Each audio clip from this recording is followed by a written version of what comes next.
1964, Oakland, California. 7 men were inside James Lee's garage that night, though only 4 were meant to witness it.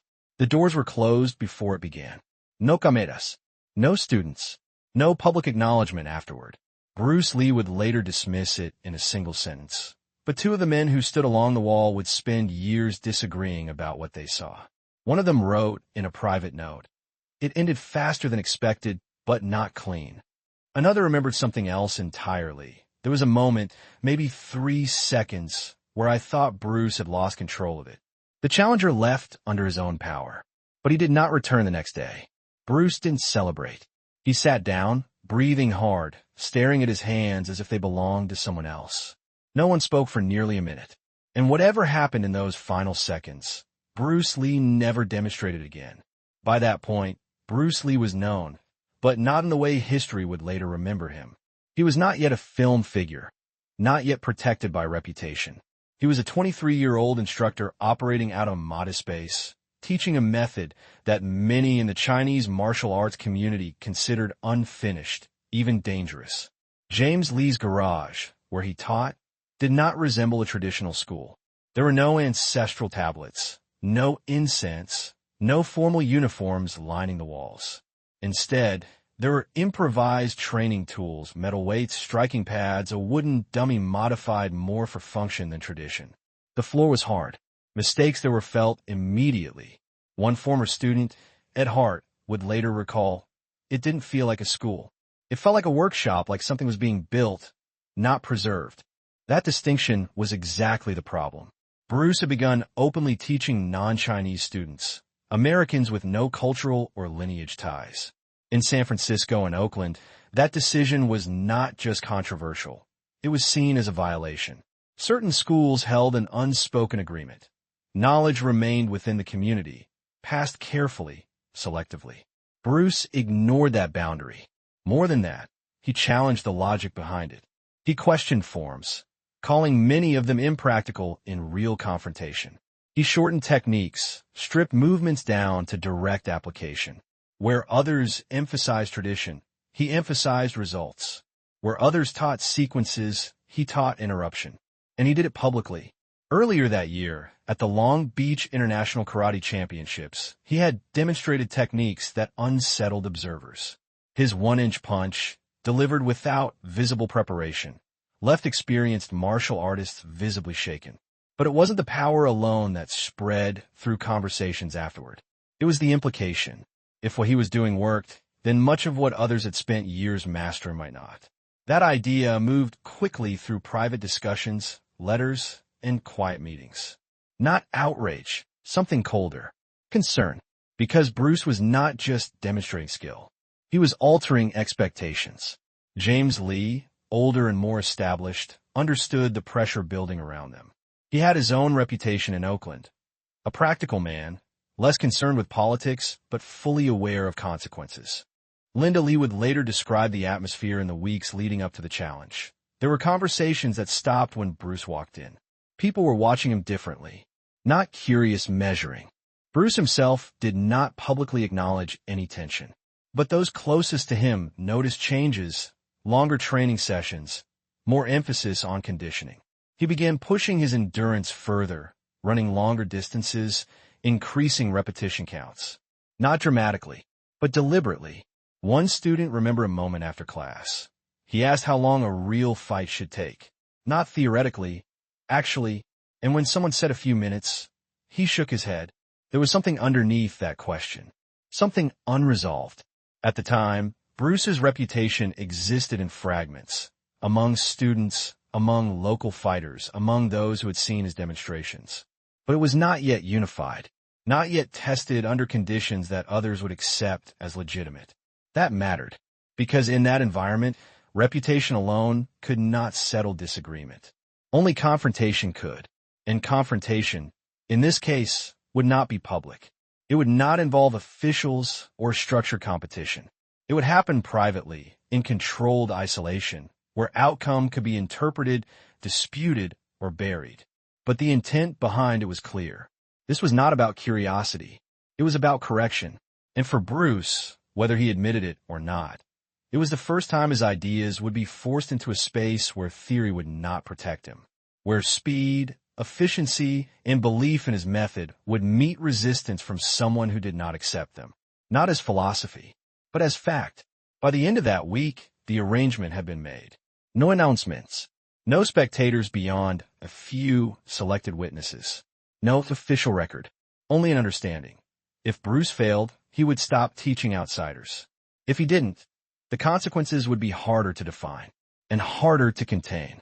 The garage would be cleared, the doors would close, and whatever happened inside would not stay entirely there, no matter how much silence followed it.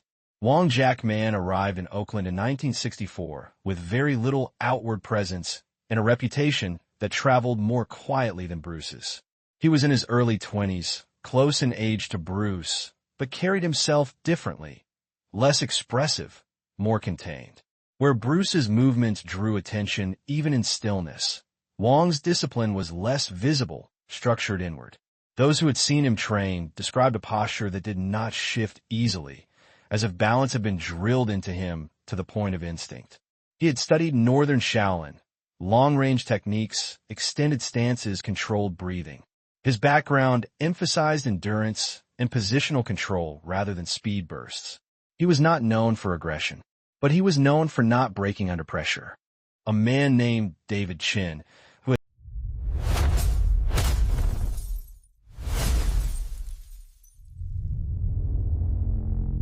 had briefly crossed paths with Wong before the incident, would later say, he wasn't the kind of fighter who tried to overwhelm you. He stayed where he was and made you deal with it. That mattered more than it seemed, because Bruce's approach depended on disruption, closing distance, intercepting movement, collapsing structure before it could stabilize. Against someone who panicked or overreacted, it worked quickly. Against someone who didn't, the exchange lasted longer. Wong had recently come from Hong Kong, where training was still rooted in hierarchy and preservation. There were expectations attached to that system, about who could teach, who could learn, and how knowledge was passed.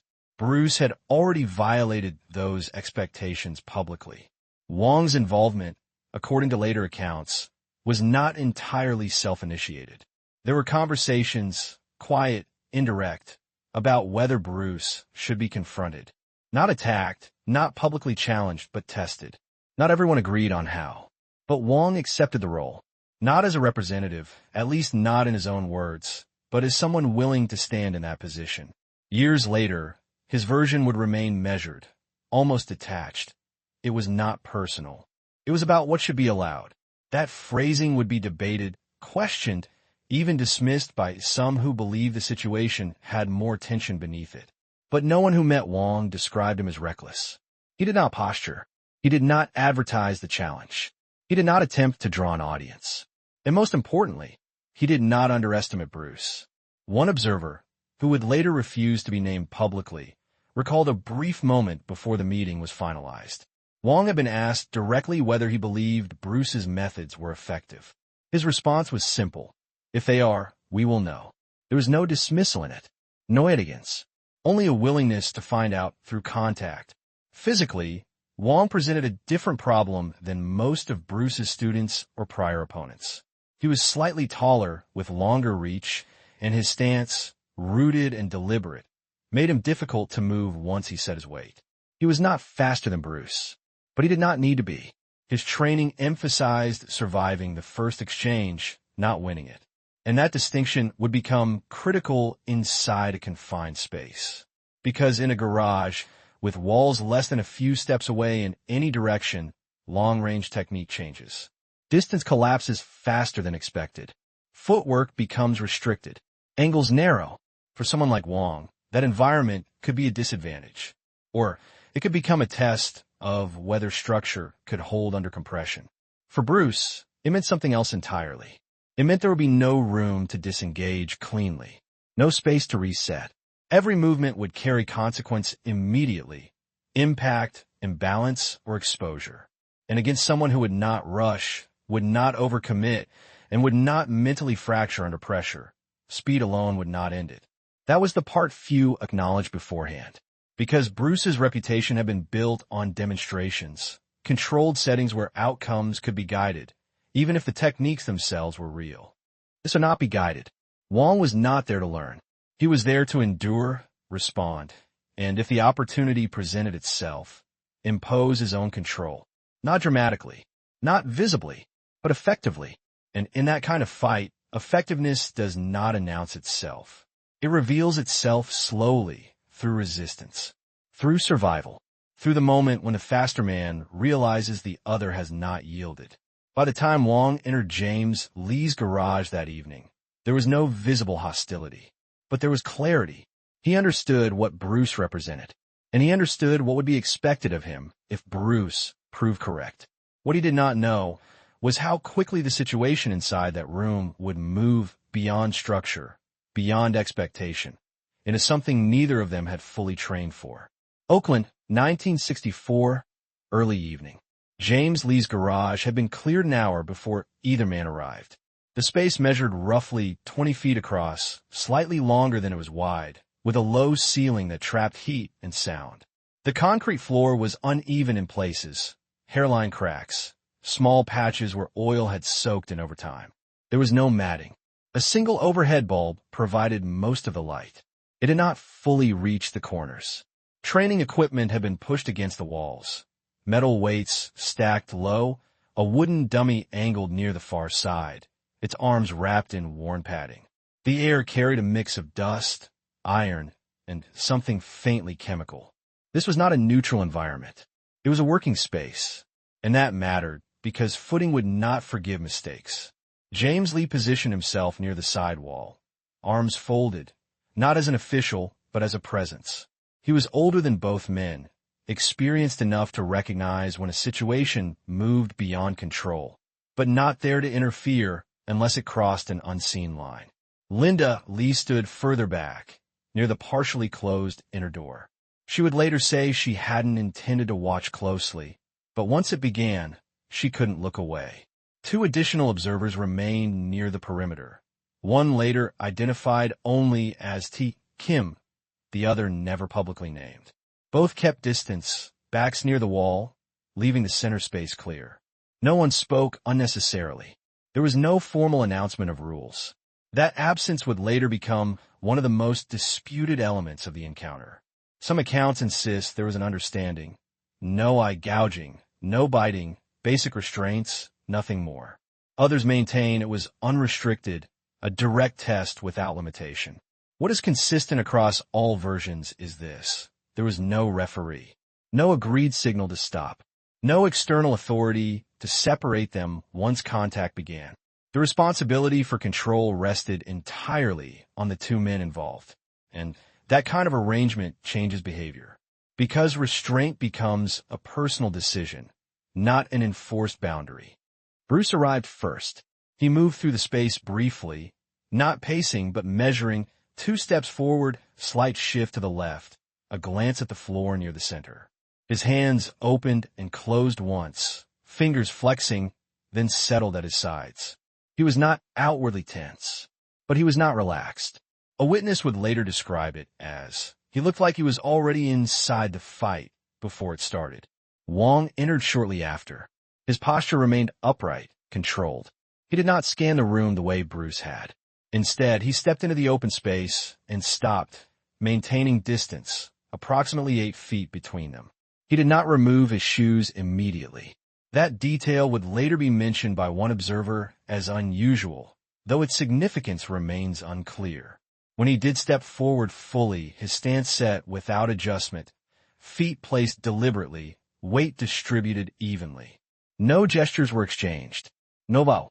That omission was noticed, not out of disrespect, but because it confirmed something unspoken. This was not an exhibition. This was not bound by formal etiquette. James Lee's voice broke the silence briefly, not to instruct, but to confirm readiness. Neither man responded verbally. Bruce shifted first, slight forward lean, weight transferring onto the ball of his lead foot. Wong did not mirror the movement. He remained still. The distance between them, less than 3 full steps, suddenly felt narrower. Linda would later recall a specific sensation in that moment. It felt like the room got smaller, like there wasn't enough space for both of them. No one gave a signal to begin. And yet, everyone present understood that whatever happened next would not be paused, clarified, or reset. There would be no rounds, no second attempts, only a single, continuous exchange until one man decided or was forced to end it. Bruce exhaled once, sharply. Wong's eyes did not shift. A fraction of a second passed. Not hesitation. Recognition. Then movement. The distance closed in less than a second. Bruce moved first. No preparatory step. No visible shift in stance beyond a slight forward compression of his lead leg. Then he drove in, covering the space with a direct, linear burst that forced immediate reaction. His lead hand struck first. Not a wide punch. Short, snapping, aimed toward the face, followed instantly by a second and third, each traveling along a tight line. Witnesses would later disagree on how many landed cleanly, but all agreed on the speed. It was not flailing. Each strike had structure, elbow down, wrist aligned, shoulders following just enough to carry force without overcommitting. Wong gave ground, not abruptly, but in controlled steps, back and slightly to his right, attempting to angle out of the direct line. His hands rose into guard, forearms absorbing part of the impact. One strike glanced across his cheekbone. Another met his forearm with a dull, contained sound. The space behind him disappeared faster than expected. 3 steps, then a fourth. The wall was closer than it should have been. Bruce did not pause between entries. He continued forward pressure, attempting to collapse the distance fully before Wong could stabilize his base. His footwork was shorter than usual, compressed by the room, but still precise, each step placing him just inside Wong's ability to extend. For a moment, it appeared one-sided, but not decisively, because Wong did not break posture. Even while retreating, he maintained vertical alignment, head over hips, weight centered. His arms did not swing or reach. They adjusted, redirecting rather than chasing Bruce's hands. Then the first shift occurred. Wong planted his rear foot more firmly and attempted to intercept. As Bruce stepped in again, Wong extended a straight counter, longer reach, aimed down the center line. It did not fully land, but it disrupted the rhythm just enough to force Bruce to adjust his angle. A small moment, but visible. Bruce circled half a step to his left and re-entered, this time lower, his lead shoulder dipping slightly as he drove forward again, compressing the space between them. Contact became closer, forearm against forearm, hands no longer striking freely, but engaging, brief, trapping motions, attempts to clear obstruction, to create a direct path. The sound changed, from sharp impacts to shorter, heavier contact, skin against bone, controlled but forceful. One witness, standing near the wall, would later recall. That's when it stopped looking fast and started looking tight. Wong attempted to pivot out again, turning his body to create an angle for escape, but the garage limited the arc. His heel caught slightly against uneven concrete, just enough to delay the turn. Bruce saw it. He stepped deeper inside, reducing the distance further, almost chest to chest for a brief instant.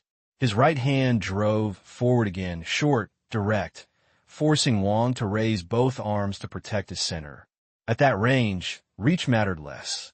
Structure mattered more. Wong absorbed the pressure, shifting his weight backward while attempting to re-establish footing. His breathing had already changed, still controlled, but heavier. Bruce's pace did not drop, but something else emerged beneath it. Urgency. Not panic, not loss of control, but a recognition that the initial burst, the speed advantage, had not ended it. It might not. Another exchange followed. Short strikes, partial contact, both men adjusting within inches rather than feet. Wong's guard tightened. Bruce's entries became more direct, less exploratory. Neither disengaged. The garage, already small, now felt restrictive, movement reduced to narrow lines, limited angles. No reset, no superación, only continuous pressure. And within that pressure, a realization began to form, on both sides. For Wong, that he could survive the initial assault. For Bruce, that survival was not the same as defeat. The first exchange had not decided anything. It had only removed uncertainty. And what remained between them was harder to resolve. The pace did not break, but it changed. What began as speed-driven pressure settled into something heavier, more deliberate. The strikes shortened further, losing visible extension. Contact stayed constant. Hands meeting, redirecting, colliding at close range where neither man could fully disengage. Bruce pressed forward again, but now there was resistance that held. Wong's back touched the wall briefly, shoulder first, then heel. The contact produced a dull scrape against the concrete. He did not freeze. He shifted sideways, attempting to slide along the wall to his left, using it to stabilize rather than trap himself. Bruce followed immediately, cutting off the angle before it could open. Another exchange, closer still. Bruce's right hand drove inward, caught partially on Wong's guard, then redirected into a shorter strike toward the body. It landed with reduced space, force compressed, but enough to produce a visible reaction. Wong's breath broke for a moment, shoulders tightening. A small opening. Bruce stepped in deeper. Their forearms locked briefly, pressure against pressure, neither yielding position. The friction was audible, skin dragging, muscles straining under constraint. Then Wong shifted his weight forward. It was the first time he moved into Bruce instead of away. Not a rush, controlled, deliberate. His shoulder came forward, attempting to disrupt Bruce's balance at close range. At the same time, his right arm attempted to thread inside, seeking leverage rather than impact. The effect was immediate. Bruce's forward momentum stalled. For a fraction of a second, both men occupied the same space, neither advancing, neither retreating. A witness would later describe it simply. They were stuck, but not still. Then the imbalance. Wong's forward pressure, combined with the uneven floor, shifted Bruce's footing slightly offline. His lead foot adjusted, but not cleanly. The correction cost time, less than a second, but enough. Wong attempted to capitalize. His arm drove inward, not wide, but direct, aimed to disrupt structure rather than strike cleanly. It forced Bruce to raise his guard higher than before, compressing his own offensive line. For the first time, Bruce was reacting. The exchange tightened further, almost grappling range now. Hands were no longer striking in sequence, but fighting for position. Each movement had consequence. A misplacement of the wrist, a shift of weight, a slight overextension. Breathing changed. Bruce's became sharper, more frequent. Wong's deeper, controlled, but no longer steady. Then came the moment witnesses would struggle to agree on. Wong turned, partially not fully away, but enough to create lateral movement. Whether it was an attempt to disengage or reposition remained unclear. Bruce followed, not with the same measured control as before, but faster, more forceful. The pursuit compressed the space again, driving Wong toward the far side of the garage. Footsteps struck concrete, short, uneven, louder now. The distance between them closed again, abruptly, and then contact at an angle. Wong's footing slipped slightly as he turned, heel catching against the floor. His balance shifted backward, torso tilting just enough to expose his center line. Bruce saw it immediately. His right hand came forward. No wide motion, no propagation. A direct path, short, fast, unobstructed. At that distance, with that angle, the strike did not need extension. It only needed commitment. For a fraction of a second, Bruce held it. Not physically, mentally, because the target was no longer guarded. The outcome, if delivered fully, was no longer uncertain. A clean strike at that range, without alignment, could end it decisively, possibly beyond recovery in that environment. This was no longer about proving a method. It was about consequence. Linda would later describe what she saw in that instant. His face changed, not hesitation, exactly. Something else. Like he realized what would happen if he didn't stop. Bruce's hand continued forward, but not with full force. The strike landed. Controlled. Redirected at the last fraction. Enough to make contact, enough to break balance, but not enough to cause severe damage. Wong went down. Not violently. More a collapse than a fall. His footing already compromised. He caught himself partially, one hand against the floor, breathing hard. The room went silent immediately. Bruce stepped back. 2 steps. His chest rose and fell sharply now, more visibly than at any point before. He did not advance. He did not finish. Wong remained where he was for a moment, then began to rise, slowly, without assistance. His posture was altered, not broken, but the structure he had maintained throughout the fight had shifted. James Lee moved slightly forward, but did not intervene. No signal was given. No words exchanged. The fight had reached a point where continuation would no longer test skill, only endurance. And something in that realization stopped it, not formally, but completely. Bruce turned away first, not abruptly, but with a clear decision to disengage. Behind him, Wong stood upright again, but he did not step forward. The confrontation had ended, not with a declaration, but with a choice. The room did not change immediately after it ended. No one moved to speak. No one stepped in to interpret what had just happened. The silence that followed was not uncertainty. It was recognition that anything said too quickly would reduce something that hadn't fully settled. Bruce walked a few steps away from the center, toward the side where the training equipment had been stacked. He placed one hand briefly against a wooden dummy, not for support, but as if needing a fixed point. His breathing was still elevated, chest rising sharply, sweat beginning to form along his temples. He did not look at Wong. Behind him, Wong straightened fully. There was no visible injury beyond minor contact, slight redness along the cheek, controlled but heavier breathing. He adjusted his stance once, almost instinctively, as if resetting structure that had been disrupted. But he did not re-engage. James Lee was the first to move with intention. He stepped between them, not abruptly, not as a referee, but as someone closing a space that no longer needed to be occupied. His presence alone marked the end more clearly than any verbal signal. Linda would later recall, no one asked who won. That wasn't the feeling in the room.